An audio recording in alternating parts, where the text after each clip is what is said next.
What's up, YouTube? It's Morgan, also known as Jew, and I'm going to be starting a series where I break down everything that happened in the week of college football. Obviously, I will not be able to go through every single game possible, as there are just too many Power Five, or even just Division One teams in general to break down every single game. So I'm going to go through notable games, news from after the games, as well as questionable finishes or just impressive stats from certain players. So let's get into it. Before I do get into any of the recap or scores from this week, I do have to mention, as a Georgia Tech fan, and as this will be a lot of Georgia Tech content on this channel, Georgia Tech Athletic Association has wanted to do a meeting, has called for a meeting. I'm trying to think of the right words for it. Called for a meeting to discuss the future of head coach Jeff Collins and athletic director Todd Stansbury. Now, when it comes to Todd Stansbury, the only thing he's truly done is find Nell Fortner, our women's basketball coach. Women's basketball program has taken a leap amongst what they used to be, but compared to the other sports for the university, it has not been fantastic. Obviously, men's basketball is going to take a deep nosedive this year, as my predictions are. Which once it gets closer to basketball season, I'll give more of my takes on what it is. But in terms of the other athletics, obviously football, Jeff Collins, not turned out very well. That was his first find. Josh Pastner is a very uninventive mind. His defense statistically are always really good, but his offense is extremely questionable and honestly makes me pull my hair out. So I would not mind Stansbury being gone, especially if it means him finding the football replacement. I definitely want him gone.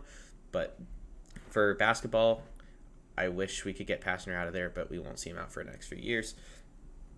But other than that, Georgia Tech probably tomorrow will fire Jeff Collins once this meeting has concluded, and I'll probably get my thoughts on that once more information of it comes out. But just had to let it get known. Now, back to the content. The first game I'm going to go over is going to be the Georgia Kent State game. I did not get to watch a lot of these games. I was mostly focused on Georgia Tech, and then I picked up some other games here and there. But Georgia really struggled defensively with Kent State, I would say.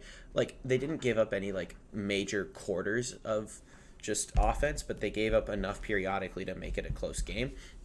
Georgia, I feel like, just eased their foot off the gas pedal. They didn't really they're just all right, it's Kent State, we're the number one team.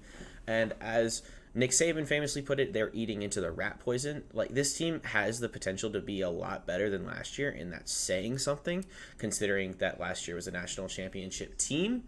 But with how this season has gone so far, this game, I think, is just more of a wake-up call than actually an alarm bell ringing.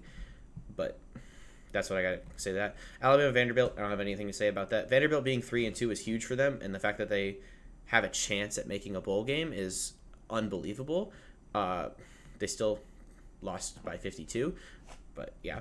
Ohio State with C.J. Stroud. C.J. Stroud is showing that he is a Heisman contender once again, and he is coming for the Heisman. He put up 281 yards and 5 touchdowns against a Wisconsin defense that is mediocre at best, but Wisconsin's still always a solid team.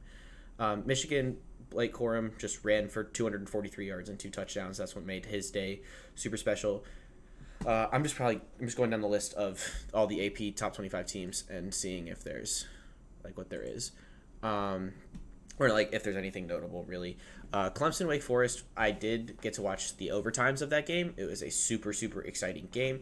DJ Uiagalelei is proving that last year was just him settling into college football and not actually a capability of what he can do. The first 2 games did look a little struggling of sort, but the last 2 games, the offense for Clemson has appeared on the field. Is it Nate? No, it's not Nate Shipley. It's Will Shipley, I believe is his name, the running back. Yes, Will Shipley. He continues to be a beast. I think he could have NFL talent. He just is a power back who's also very good in space. Let's see. Next game, Oklahoma, Kansas State. Kansas State goes into Oklahoma and just somehow beats Brent Venables and Oklahoma. What was it? Oh, okay. Um, so Kansas State's quarterback ran for 148 yards and 4 touchdowns on 28 carries. That's what won them the game, was their run defense. Oklahoma is not necessarily known for their defense, but Brent Venables has done a better job controlling the defense, as he is a defensive-minded coach. But Kansas State putting up 41 on you is never a good sign, and I think Oklahoma is just like, I think the signs were written on the wall that this was something like this was going to happen during the season. USC faced a tough Oregon State defense this week. Didn't get to watch much about it. All I know is that it's bullshit that they moved up in the rankings after barely beating Oregon State, but that's none of my business. Kentucky escaped Northern Illinois. Northern Illinois is a sneaky good team every year, whether the record shows it or not. The record does not show it, but they just can get one or two close games every season against somebody. Texas A&M, Arkansas. I don't think Arkansas deserved to drop 10 spots in the AP poll after losing by 2 to Arkansas, or to Texas A&M, I mean. But the AP poll has just shown that it's not super smart. Florida, Tennessee was a hell of a game. Didn't watch, but I got to see highlights. Richardson is just super, like, hit or miss for me. He had 453 yards, but he also had a completion percentage of just a little bit over 50%. As it went 24 of 44 for those 453 yards. As Tennessee was carried by, Hendon Hooker with his run game and his pass game. His run game more so than the pass game. He had, he still had 349 yards passing, which is fantastic. But his rushing attack, he had 13 carries for 112 yards and a touchdown. So that just showed that he did a lot more damage with his legs than his arm, even though he did a lot of damage with his arm. NC State moved into the top 10 this week. They won 41-10 against UConn. No shock there.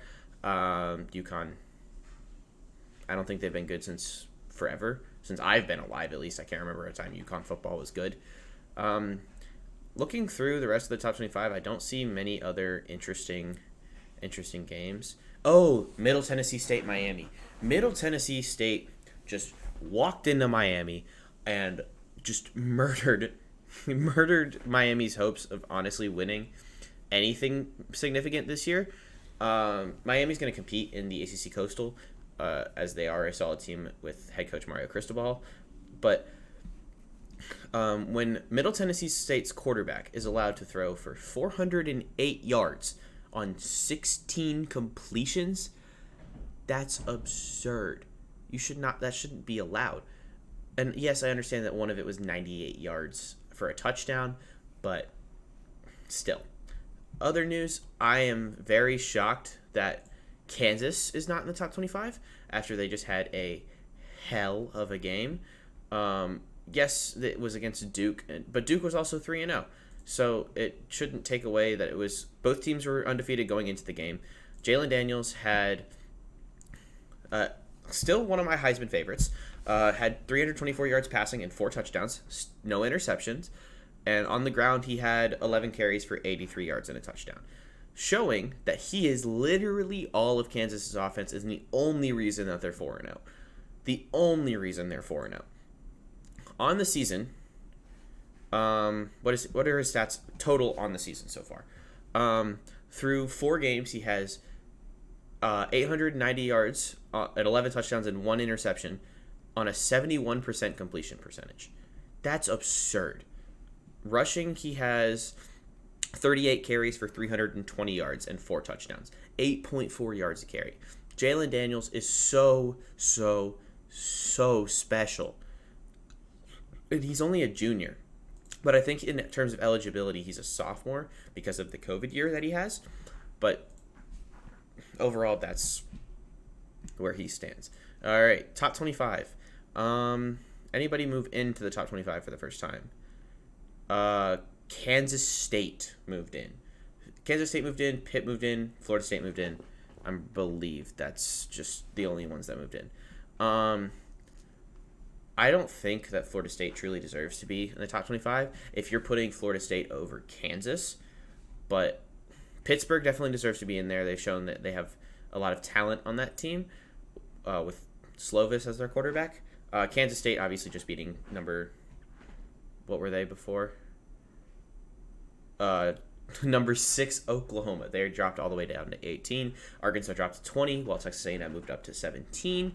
Most of the spots moving up was just 1, 2, or 3 spots, so it's not really a huge deal. Tennessee also moves its way into the top 10. Kentucky is number 7. USC at 6 is absurd to me, but not my place to talk. Top 5 stays the same, but overall wasn't an insane week of college football. There were some wild finishes, but I wouldn't say an insane week. Not as much as week 2 was, but not as much upset. Not as many upsets. Not like a lot of exciting finishes, as well as a lot of frustration as a Georgia Tech fan. That's for sure. All right, that is going to be the end of this video. If you like this video, please subscribe. Make sure to leave a like down below. And comment anything else you'd like to see further, what teams you'd like me to talk about more, any future series that can be a part of this channel. I'm going to be out. Peace.